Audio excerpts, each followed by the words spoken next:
Everyone else went to the living room. I stayed at the sink. Every single Sunday, for the better part of a year. Then one afternoon, my daughter-in-law opened an old flour tin looking for nothing in particular. She didn't move for almost a full minute after she saw what was inside. My name is Grover Mercer. I'm 79. Retired railway conductor, Louisville, Kentucky. And the Sunday she finally opened that tin was the same Sunday everything about how my son's family looked at me changed for good.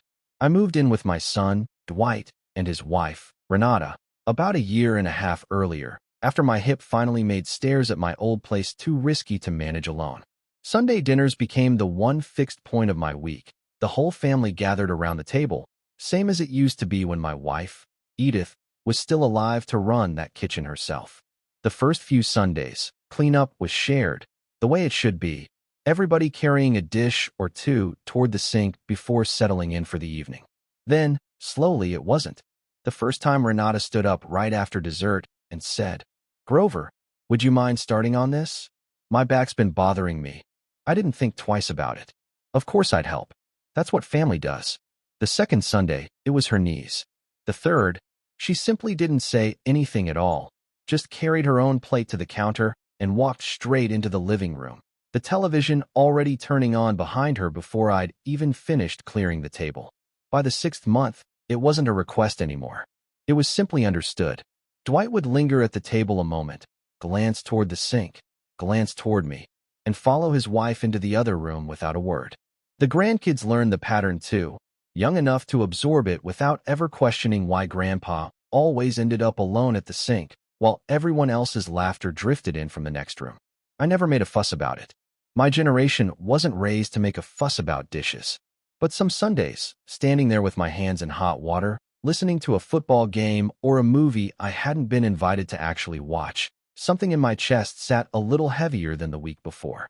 That particular Sunday, Renata came into the kitchen partway through my cleanup, not to help, but to reorganize the pantry shelves, something she'd been meaning to get to for weeks, she said, and apparently my scrubbing pots gave her the perfect excuse to finally tackle it. She worked through the shelves methodically, tossing expired spices, straightening cans, until she reached the back corner where an old decorative flour tin had sat, untouched, since before I'd even moved in. "Grover, is this yours? Can I toss it? It's just taking up space." "That was Edith's," I said, not looking up from the sink. "Leave it be, if you don't mind." She picked it up anyway, turning it over in her hands, curious despite herself. "It's heavier than it looks," she said. I didn't answer. I was elbow-deep in a roasting pan that hadn't cooperated all evening. She popped the lid. I heard her go quiet. "Grover," she said slowly, "what is this?"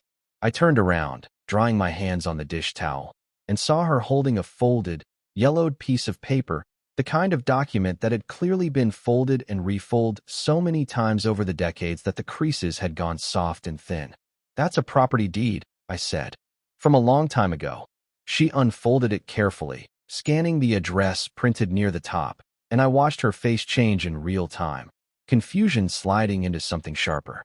"Grover, this address. Is this the building on Market Street? The old hardware storefront?" "That's the one." "Grover, that's 2 blocks from the new arena. They just announced the expansion last month.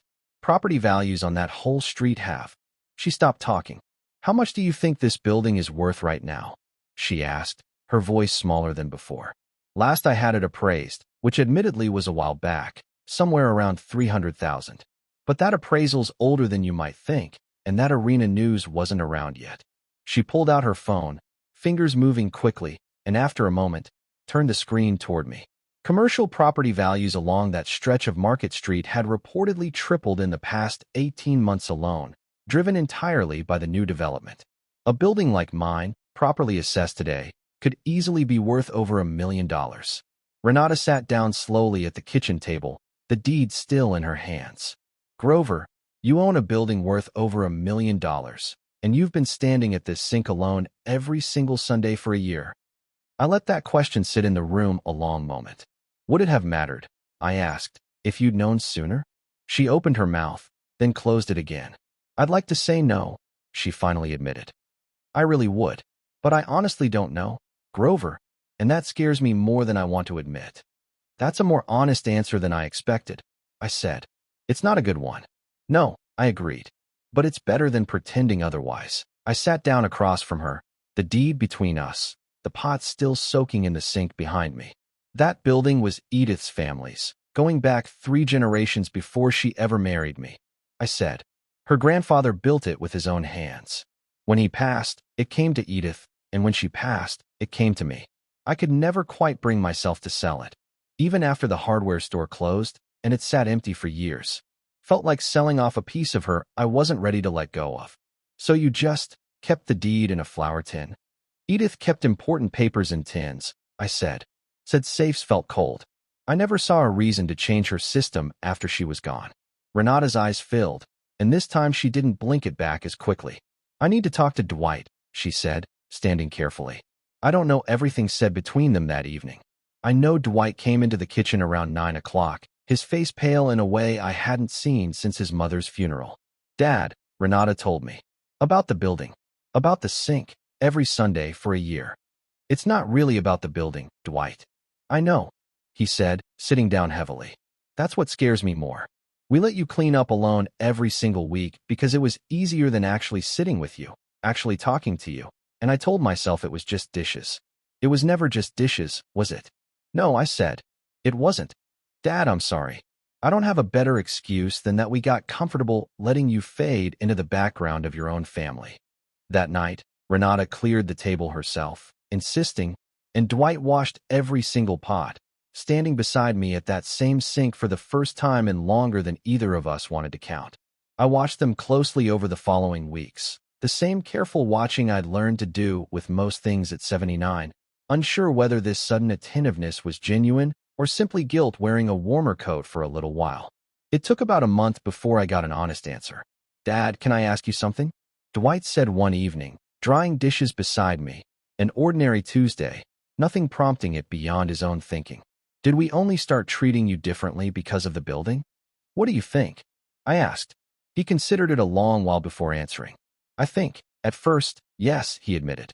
I think finding out what that deed was worth made Renata and me realize we'd been careless with something valuable, and our first instinct was guilt about almost losing that, more than guilt about you standing alone at this sink every week. But Dad, these last few weeks, actually talking to you while we do dishes together, hearing about Mom's family, about the building, about all of it, that part's become real for me. I couldn't tell you exactly when it shifted. I just know it did. That's an honest answer, I said. Is it a good one? Better than most people manage, I said. I'll take honest over polished most days. I had the building properly reassessed the following month, and Dwight drove me to every appointment himself, sitting through each one without checking his phone, something I noticed and didn't mention, letting the quiet gesture speak for itself. Rather than selling outright, I decided, with Edith's memory in mind, to lease the ground floor to a small local bakery just starting out. A young couple who reminded me a little of Edith and myself back when we were first finding our footing, and to use part of the rental income to fund a modest scholarship for kids from the neighborhood pursuing trade school rather than a 4-year degree they couldn't afford. It's been about 5 months now since that Sunday Renata opened the flour tin. Dishes get done together now, every single week.